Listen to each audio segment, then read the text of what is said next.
Qancha vaqt homilador bo'la olmaslik bepushtlik hisoblanadi? Ko'p ayollar kelishadi.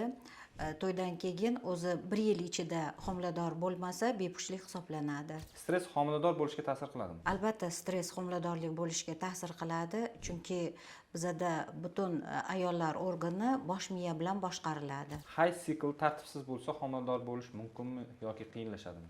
Hayz sikli agar tartibsiz bo'lsa, albatta homilador bo'lish qiyin bo'ladi, chunki homiladorlik bo'lishi bizada butun sistemani o'ziga qamrab oladi. Bu yerda bachadon, tuxumdon, bosh miya hammasi, gipotalamus, gipofiz degan organlar bor.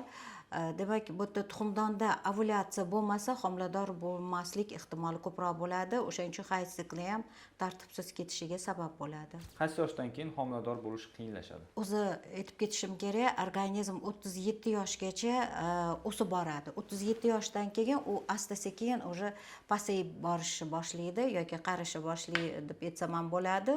O'shaning uchun bu yerda tuxumdonlarning ham funksiyasi pasaygani uchun 37 yoshdan keyin homilador bo'lish ehtimoli kamroq bo'ladi.